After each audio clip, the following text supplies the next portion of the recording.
In New York today, new video of Wendy Williams with the NYPD at her side. Wendy, how you feeling today? I know you said that you needed help. Wait a second. Did Wendy Williams really just call out the people who made her sick? For a while, it seemed like everyone had turned their backs on her. They thought she'd stay quiet and broken.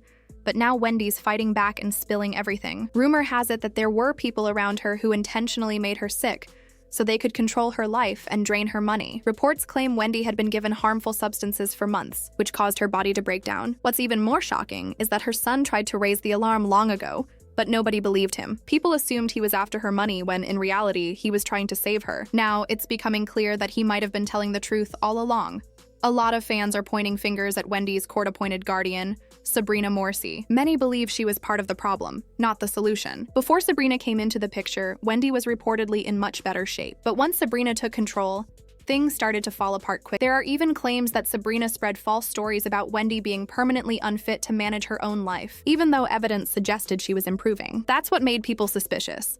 Because not long before these claims, reports said Wendy was getting healthier and more alert. So how did she suddenly go from recovering to completely incapable of taking care of herself? The timing just doesn't make sense. Critics say if Sabrina wanted to keep control over Wendy's finances and decisions, she should have just admitted it instead of pretending to protect her. The situation got even darker when accusations surfaced that Sabrina might have been taking Wendy's money for herself. Wendy had reportedly confronted her about this too. Her son, Kevin Jr., added another layer to the story when he shared that doctors told them Wendy's dementia was caused by alcohol use. Yet instead of helping her quit, Sabrina allegedly continued to let her drink, or even gave her alcohol herself. That's not what someone looking out for her best interests would do. What's worse, Wendy's own family wasn't allowed to see her during this time. They were completely cut off, which made everyone question what was really going on behind closed doors. How could anyone say they were protecting Wendy while isolating her from her loved ones and letting her health decline? It's hard not to wonder whether this was truly about Wendy's well-being, or about control and money. Whatever the truth is, it's clear that Wendy isn't staying silent anymore. She's taking her story back and people are finally starting to listen. I feel like the Guardian has not done a good job of protecting my mom. As long as she has people around who are yes people, I know that she's not getting the help that she needs or getting better. I'm afraid that she could die. I've got so much money. I want it for my son. Sabrina announced that Wendy was permanently incapacitated. Her son Kevin refused to believe it. He immediately called her out, saying the story was made up and didn't match what he knew about his mother's condition. Kevin even left a comment on the Shade Room, letting everyone know he wasn't buying Sabrina's claims. And turns out, Kevin had good reason to speak up. Just days later, Wendy was spotted out in public, looking far from incapacitated. She was seen shopping at a holistic store in New Jersey, moving around comfortably and smiling for pictures. One of the employees shared that Wendy seemed alert, friendly, and very much in control of herself. She wasn't being pushed in a wheelchair or helped to walk. She was standing and chatting like her usual self. She was there with Kevin, which made the moment even more meaningful since it showed the strong bond between them despite everything that had happened. Fans who saw the photos couldn't believe this was the same woman who was supposedly too sick to function. It raised serious questions about why Sabrina had painted such a grim picture of Wendy's health when reality told a completely different story. How you doing, Wendy Williams? How you doing, baby?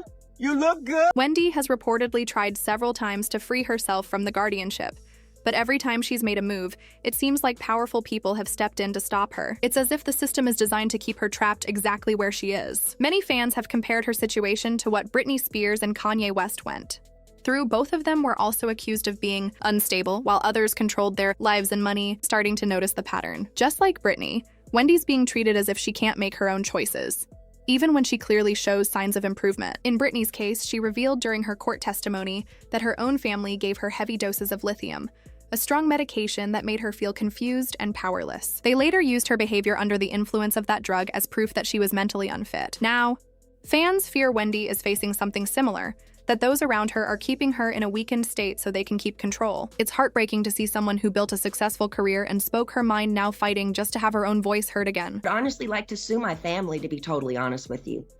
I also would like to be able to share my story with the world and what they did to me instead of it being a hush-hush secret to benefit all of them. I want to be able to be heard on what they did to me by making me keep this in for so long is not good for my heart. I've been so angry and I cry every day. It concerns me. I'm told I'm not allowed to expose the people who did this to me. For my sanity, I need you to the judge to approve me, do an interview where I can be heard on what they did to me. And actually, I have the right to use my voice and take up for myself. My attorney says I can't, it's not good. I can't let the public know anything they did to me, and by not saying anything is saying it's okay. I don't know what I said here. It's not okay. Actually, I don't want to interview. I'd much rather just have an open call to you for the press to hear, which I didn't know today. Kanye has also spoken out about facing the same kind of treatment. He claimed that people around him tried to use medication to make him look unstable, even though he wasn't actually sick. According to him, they wanted to damage his image and silence him by making it seem like he'd lost control. His story sounded eerily similar to what Britney and now Wendy have gone through. Powerful people using mental health as a weapon to control those who stop following their rules. Kanye said that once he started questioning the system and speaking openly about what was happening, they labeled him as crazy to discredit him. For many fans, this added to the belief that these situations aren't isolated, that there's a bigger pattern of celebrities being pushed into guardianships or heavy medication to keep them quiet.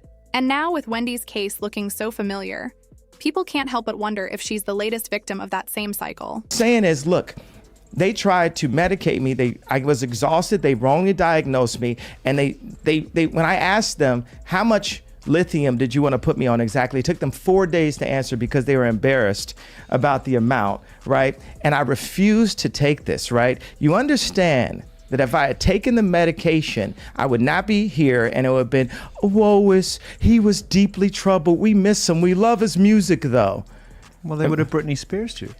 I mean, look at they would have Michael Jackson or worse, yeah. So look at what they did. Look at what they did to Britney. When she went in, she was tired, she was exhausted, she was in a bad way. But 10 years of that medication wrecked her brain. You can see it. When it comes to who's really behind what's happening to Wendy, no one knows for sure. But many fans online have pointed their fingers at Diddy. And honestly, their reasons make sense when you look back at their history. Wendy and Diddy have had tension for years, ever since her radio days, when she wasn't afraid to speak her mind about anyone, including powerful figures in the industry. Back then, Wendy made headlines after she talked about a rumor involving Diddy. She claimed someone had sent her emails with photos from his vacation in Mexico, showing him in a situation that sparked controversy. Whether true or not, her comments definitely didn't sit well with Diddy, who was one of the biggest names in music at the time.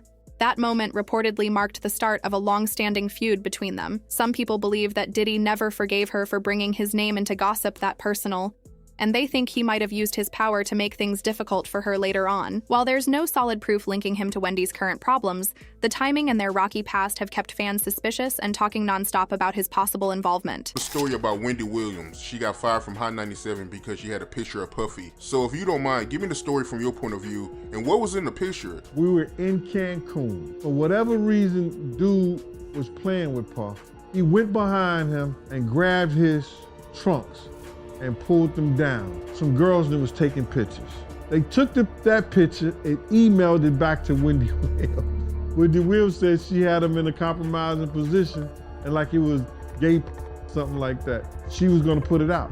Wendy had shown people that email. Puff told Hot 97 if they didn't get rid of her before he got back in New York, that they was not gonna get any music from any of his friends, any of the record labels executives that was cool with him.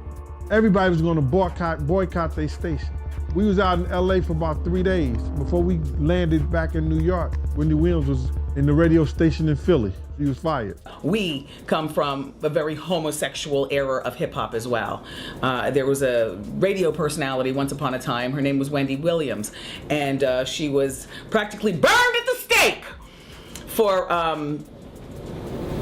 talking about such. And now it's all come full circle.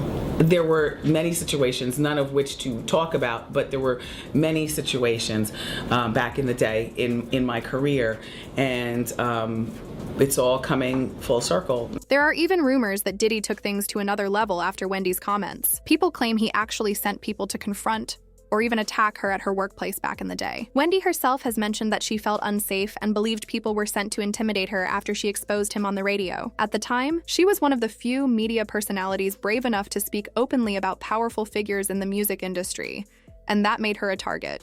Reports say she had to deal with threats and people showing up at her job, making her feel like she was being watched. Whether or not Diddy personally ordered it, the situation created real fear for Wendy. Fans believe that this was Diddy's way of sending a message, that no one should cross him publicly. And knowing how influential he was, it's not hard to imagine how he could make life difficult for someone who spoke against him. That old conflict between them might be part of why people think Wendy's current troubles aren't just random bad luck, but the result of a long chain of powerful enemies she made by simply telling the truth. Remember, I got off the air one day and them total bitches were downstairs waiting, and everybody upstairs at the radio station is looking down, egging it on, waiting for something to go down. I wasn't yet married. My knight in shining armor screeched up in his car just out of nowhere. I didn't even know what was about to happen. I'm standing in the door like, what? And I'm literally about to go through. Now, I'm not like, what, let's fight, because I'm not one of those type of broads.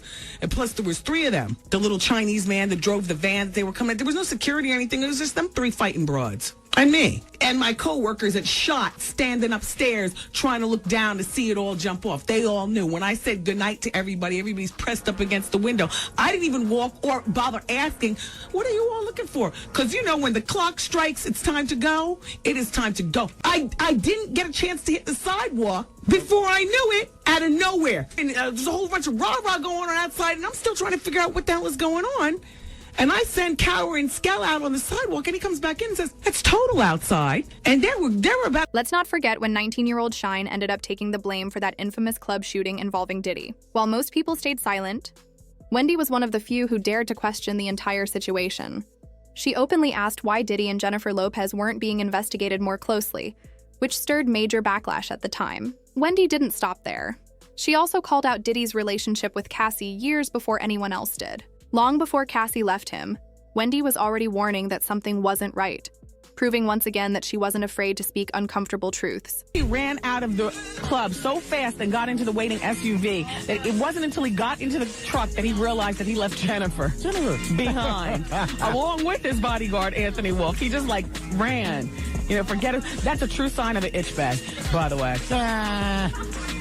Leaving his I thought it was an unk pay. Well, eventually, Jennifer and Wolf made their way to the SUV without Puffy. Right. They ran 11 lights to elude the cops.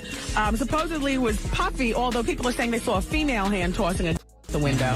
And then when the cops stopped them, they found a second gun, of course, in the car. Right. All 4 of the occupants, the driver, the bodyguard, Puffy and Jennifer, were handcuffed and taken down to the precinct. And eventually, Puffy and his bodyguard, Wolf, were overheard talking about their plot to bribe the driver to take the rap for the... And Puffy was overheard saying, and I quote, because the prosecutor said this, "I can't go to jail, I'm Puff Daddy." He was arrested with a deadly weapon. And Puffy wants Cassie back. Oh, it's been all over social media. Puffy posted a picture of Michael Jackson's song, Lady in My Life, and wrote, if anyone sees Cassie this weekend, please tell her to listen to this song 100 times. I suggest don't use social media, though, to reach out. I think this is a grand overture from Puffy. I don't believe he really wants her back. I believe he probably treated her at some particular point like a possession, like a possession. And if you really care, then you'd reach out privately, not publicly. Real bad blood. The worst blood. The worst blood. You almost wanted to run you out of New York at one point, right? Well, not run, push you out of New York at one point. He had you ran out. You give him full credit for that? Okay, cool. He had you ran out. Eventually, it looked like Wendy and Diddy patched things up. Or at least that's what Diddy wanted the public to think. They appeared to have moved past their drama, smiling in photos and acting civil whenever they crossed paths. But many people believe that peace was just for show.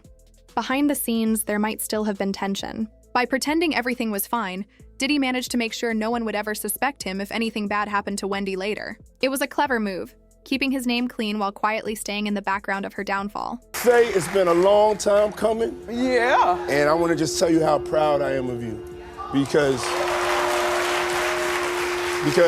I don't think you get enough credit for being the first one to really cover our culture, hip-hop culture and also hip-hop celebrities shedding light on our culture and our people, and thank you very much.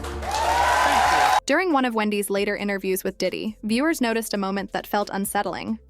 In the middle of their conversation, Diddy suddenly mentioned her son for no apparent reason. The comment caught Wendy off guard, and you could see her expression change instantly. She looked tense and uncomfortable. Many people watching felt that Diddy wasn't just making small talk, he was sending a message. Fans believe he brought up her son on purpose, as a quiet but serious warning for Wendy to stop digging into his personal life. To them, it seemed like his way of reminding her that if she didn't back off, there could be consequences. The exchange was brief, but it left a lasting impression. People couldn't shake the feeling that Diddy was using Wendy's biggest weakness, her love for her son, to intimidate her in front of everyone. It was one of those moments that didn't need loud words to feel threatening. As the mother of a now 16-year-old. Who I met backstage, He did? He's a great young man. Oh, thank you. Yeah. You represent a lot. When the news came out that Wendy had been diagnosed with primary progressive aphasia and frontotemporal dementia, many people were shocked and suspicious. Given her long history of public conflicts and the powerful names she had crossed, some fans couldn't help but question if there was more to the story. Diddy's name quickly started circulating again, with people wondering if he might have played a part in what happened to her. The timing seemed strange to many. Wendy had just started regaining control of her career and speaking more freely before her health suddenly took a turn. Because of her history with Diddy and the tension that had built between them over the years, the diagnosis raised a lot of eyebrows. While there's no concrete proof connecting him to her condition, the internet hasn't stopped speculating. To many, it just feels like too much of a coincidence that someone who spent years exposing the dark side of the industry suddenly fell silent due to a condition that affects speech and memory. So I have lymphedema. You know what that is, correct? I know. Okay, you don't know lymphedema? All right, I'll show you. Okay. Are you ready? Sure. Okay, lymphedema is this. Do you see this right here? Look. Okay. No, look closely. Right. Hold up, please. Hold up. I can't hold it higher. Do you see? Yeah, we can see. Yeah. Okay, do you see this? Yeah. All right, it's up and down. Okay. Okay, that is, I can only feel maybe 5%. Even while battling serious health issues, Wendy never lost her edge. When news broke that Diddy was being sent to jail, she couldn't hide her satisfaction. She'd warned people about him for years, so seeing him finally face consequences felt like a moment of justice. But that sense of relief didn't last long. Once she found out he'd only be serving 4 years, she was disappointed and frustrated. Wendy took to Instagram to share her thoughts, writing, "What's really strange is that so many people have told me, 'Wendy, you called it.' Even my own family said the same thing." Watching that video of Cassie being attacked was horrifying, but it makes you wonder, how many other times has this happened? How many other women have been hurt? Her message showed that even after everything she'd been through, she was still fearless when it came to calling out abuse and power. Despite being under guardianship, Wendy's voice remains strong. She may have lost some of her freedom, but she hasn't lost her ability to speak the truth. Fans rallied behind her in the comments, with many urging her to take legal action. One person wrote, "She should sue the bank and everyone involved. No financial institution should ever be able to put someone under guardianship like that." Another said, "I hope she's freed soon and gets justice from every person who kept her trapped and stole her money." Wendy's story continues to stir questions. Was she really drugged into illness? And did her guardian play a darker role than anyone realized? Whatever the truth is, people are watching closely, waiting for the day Wendy can finally tell her story in full.